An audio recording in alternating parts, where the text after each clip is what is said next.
Hello,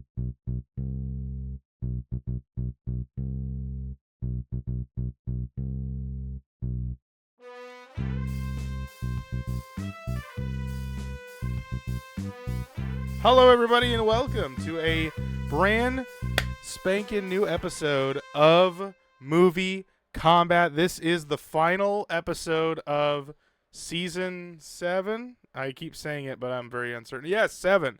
And this is going to be the one where we decide who is the best Chronicles of Narnia movie. Yes, it has been a journey. A quite short one, but hey. To be fair, we did see the end to the kids that we grew up with, at least. So that was their last movie. It's these two guys' last movie. I'm curious to see where we would have gone after this, but with licensing deals, going to different companies, different studios, and then even when trying to rewatch this movie, this movie as of April 14th, 2025. You cannot watch this movie on Disney Plus. It's just the first two. This is on HBO, and I think Paramount, because I think they also produced the movie. So that was why I always thought they produced the movie as well. But it is a 20th Century Fox opening, which is weird. And I was just telling chat live here on twitch.tv/Primal Target every Monday. We do it at 8 p.m. Pacific Standard Time, and that's how we do things. And you can join in on reviewing things. But it was weird because it's like, didn't you just buy 20th Century Fox and you didn't get this movie in that deal? I don't know. So it's weird. I don't really understand how the whole licensing of this third Chronicles of Narnia movie works, but it's wherever we're at now. Tonight we are going to go through it. We're going to give it a review, and we're going to put an end to Season 7 of MovieKombat. A quick, short, sweet one. And sometimes, it's okay to have one of those. Kind of a, easy season to kind of get into and get out of. And then you can go and watch these movies anytime you want because you've seen them. Or maybe never again. Anyway, this one, I like to keep track of 3 different things with the Chronicles of Narnia movies. It was how many times Narnia was said, how many sword fights there are, and when we enter Narnia. So I counted, and I probably lost a little bit of count here in the beginning of the movie. And then they just spammed it in one scene when they were cheering for Narnia. Like, they were all cheering for that. They didn't say it all in unison. They would say it, and then they would say it again. And then another person would say it, and then it was like, so those counted as different times. So I counted 27 times Narnia is said, which I think and it might be even more. I think it might be in the 30s. I was being a little generous. It's when they spammed everything. I was kind of like, okay, who said that? Are we still doing? Is that just a repeat? Like, who said? So, yeah.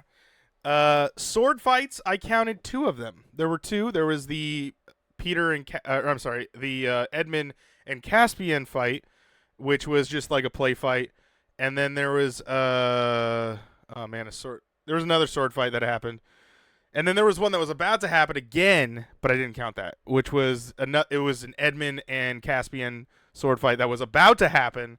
It was Eustace and the mouse, that guy that I never remember the name of. They had a sword fight, so that was kind of that thing too. So those I counted. I didn't count the little skirmish that almost happened, but then Lucy stopped it, so that was whatever.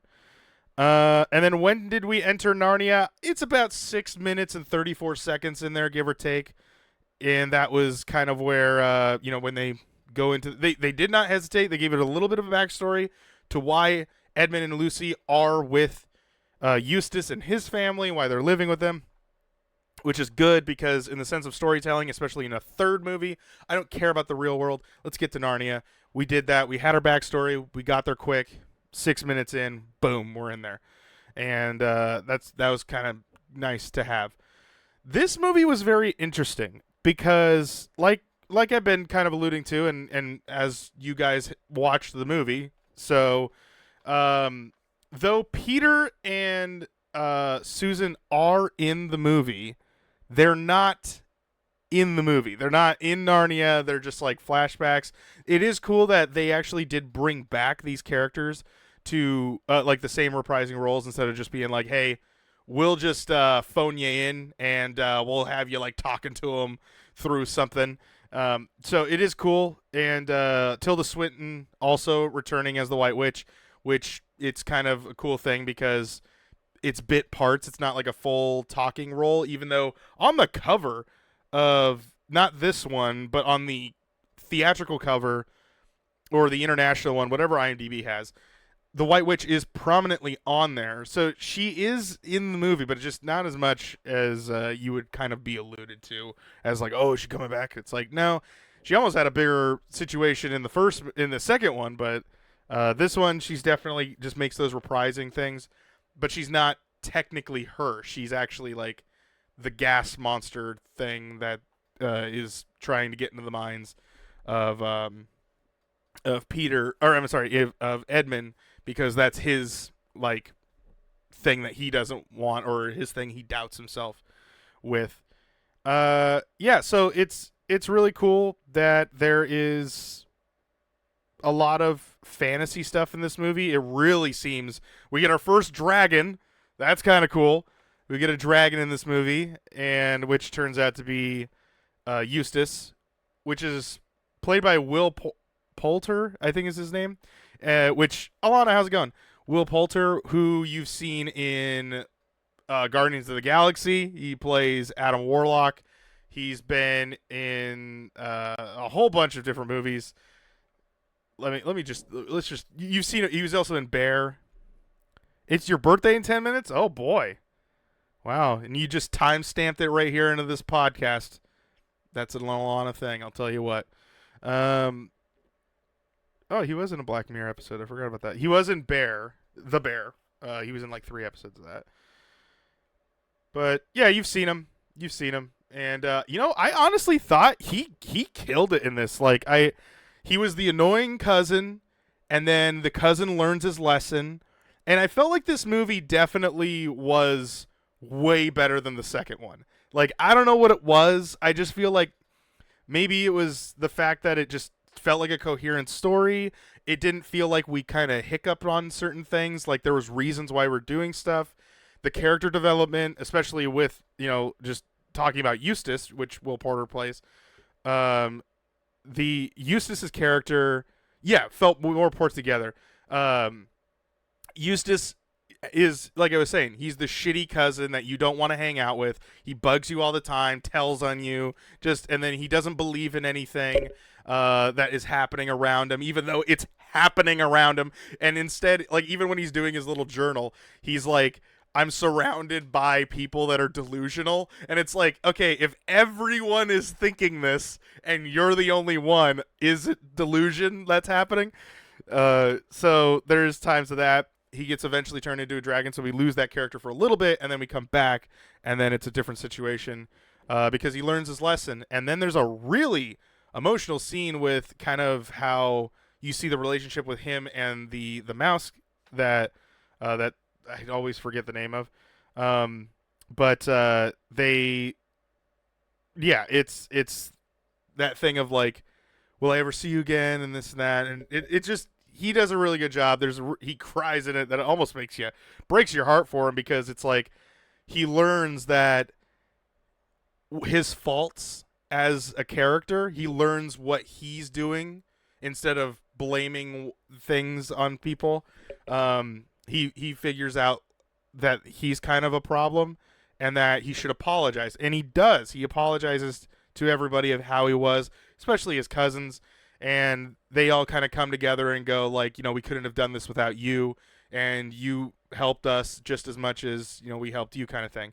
And it was just really good. It was just a really good ending. And for a kid's story fantasy movie, I think this is just like how Preacher said, it's a more well put together version of 2. Like 2 just kind of was trying to do what 1 was, what Lion, the Witch, and the Wardrobe was doing, but they just couldn't do that. With this one, it felt different, but it kept the same flavor of the Lion, of the Chronicles of Narnia, and it was just a fun. It was a fun adventure fantasy movie that I think really anyone can enjoy.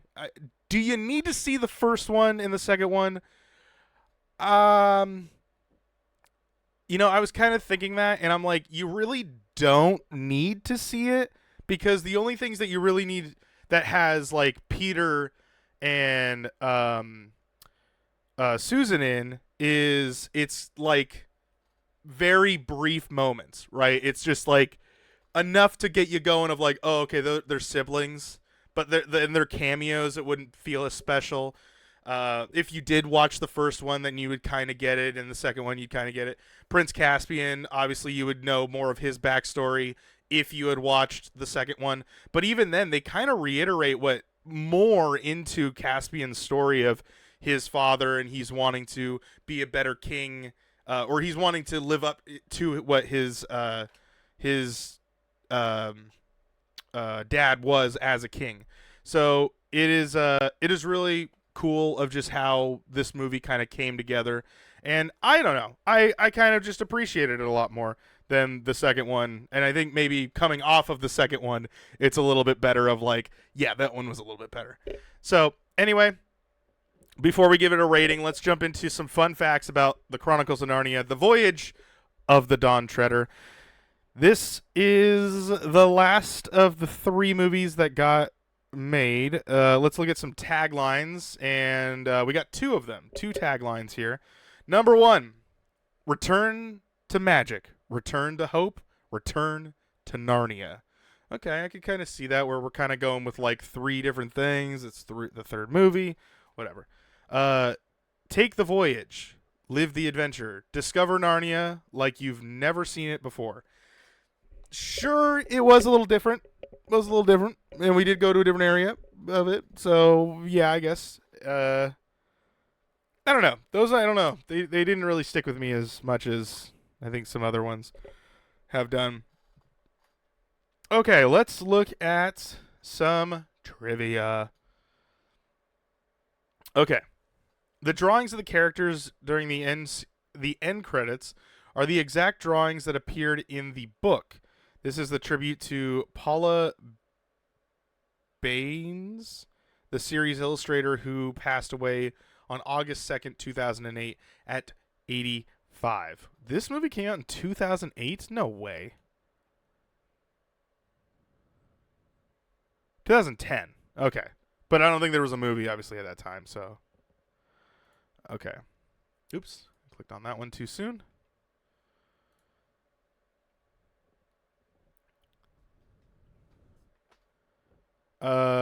Skander Kennings. Oh, I think Keynes.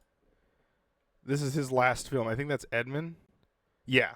So the kid who played Edmund quit acting after this movie. This was his last movie.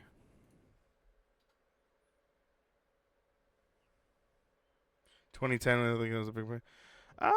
Yeah, I can't really think of any movies that came out in 2010. Other than like animated. When Susan writes from America, a picture of the Pevensies rests on the table before her. This is a candid behind-the-scenes shot of the 4 actors from the previous film, The Chronicles of Narnia, Prince Caspian in 2008. All right, well, there you go. There's that movie. The Dark Knight Rise. I don't know if that was a big movie. I mean, that was a big movie, but it was that was all right. Wasn't The Dark Knight, I'll tell you that much. After The Chronicles of Narnia, Prince Caspian 2008 did not fare as well as expected at the box office, the Walt Disney Company decided for budgetary and logistical reasons not to co-produce and co-finance this, or any of the following chapters of the Narnia series. Ironically, they would eventually own the film by acquiring 20th Century Fox in 2019. So they do own this movie! It's just not on Disney Plus. What the? I have no idea why this is not on Disney Plus. It's so dumb. Okay, whatever. I did not even notice this. The actor who played Prince Caspian. Wait, no. Is this who that is? No. The director. Okay. So the director of this movie chose to remove Prince Caspian's Spanish accent as he didn't like it, and he didn't do the character, and it didn't do the character service. I didn't even notice. I didn't even notice he didn't have a Spanish accent in this movie. And we watched it like last week. So clearly he's right. It didn't have anything to do, it didn't have any connection to the character. That is wild.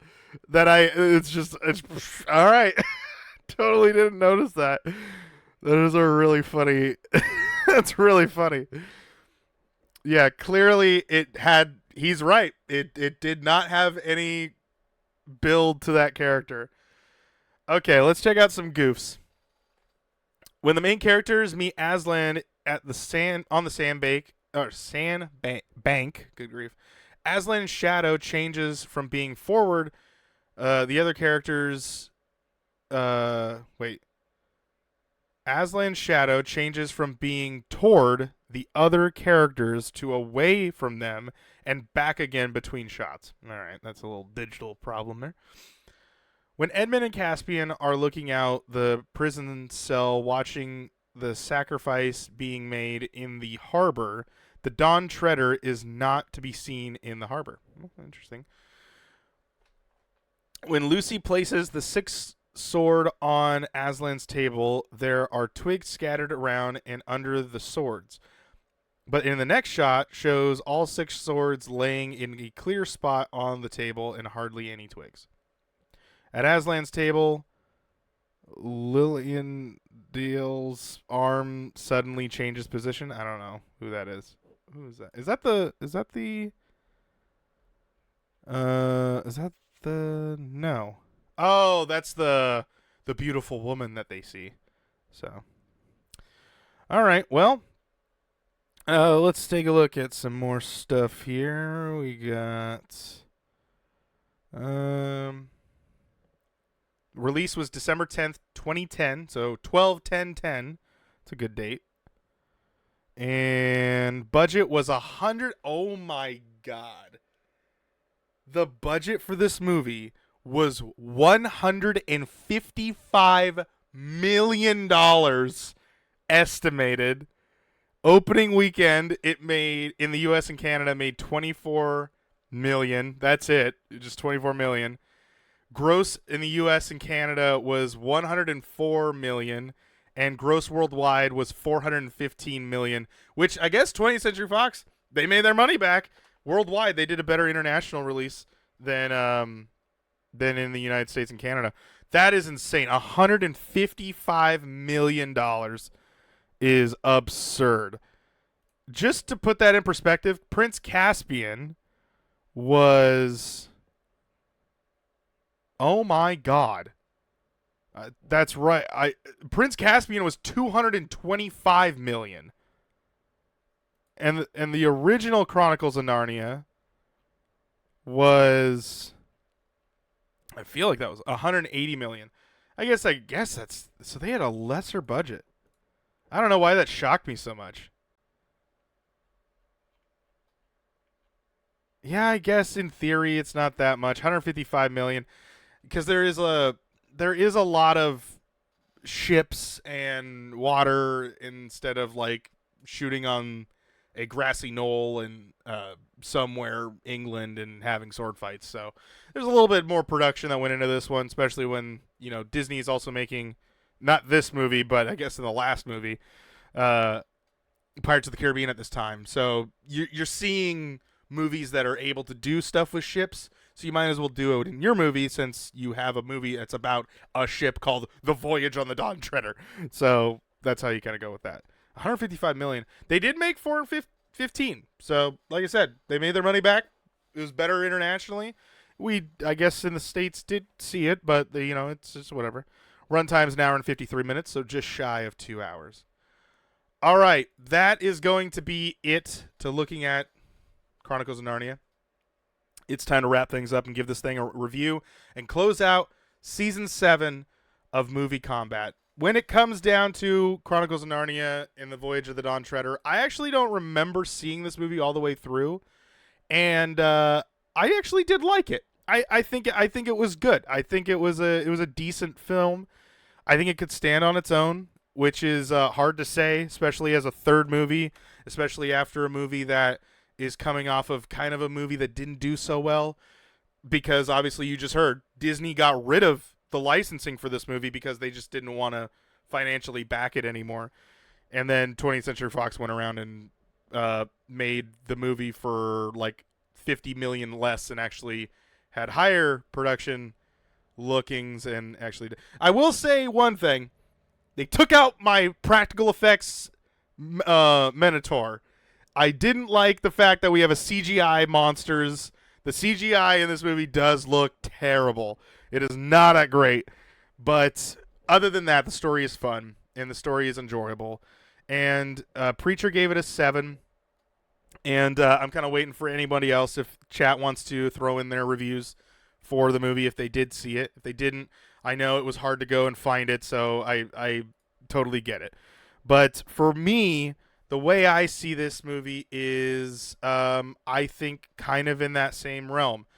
Is it a marvelous movie? No. It does not hit anything into the ace category. Is it worthy of owning? I could see that. I could see, hell, I could even see you owning this movie and just the first movie. I could even see that. The second one, I don't think is really that worth it. And so I don't think it's really that much better than the Prince Caspian, but it is better.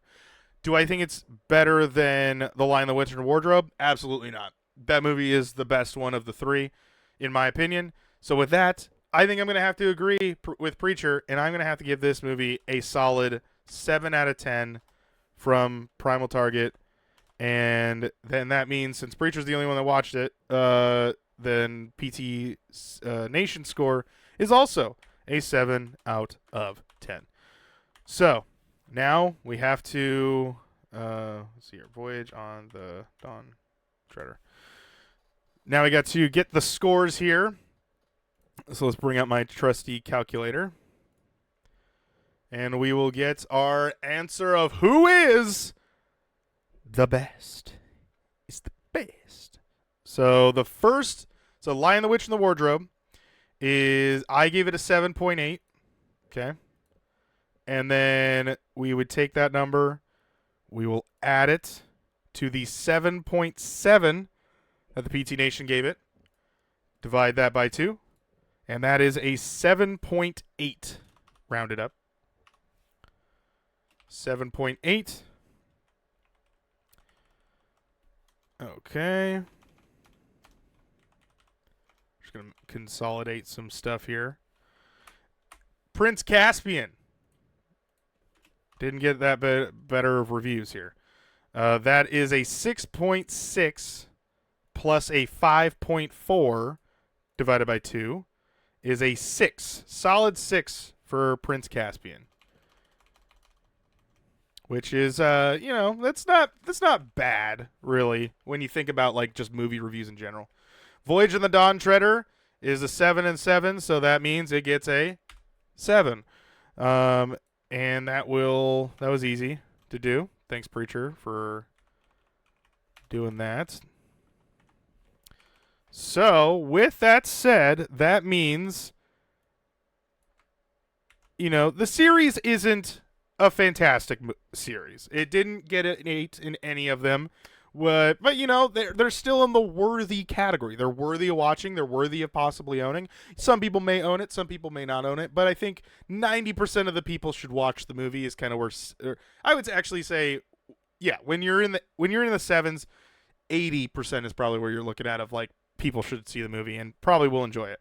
So Lion, the Witch, and the Wardrobe gets a 7.8. Voyage of the Dawn Treader gets a 7, and Prince Caspian gets a 6, and that means the official winner of MovieKombat Season 7 is The Lion, the Witch, and the Wardrobe, with a whole 0.8 higher than its second place counterpart. 7.8 to The Lion, the Witch, and the Wardrobe, which makes it Season 7's winner of MovieKombat. So, that is going to be it here for this episode.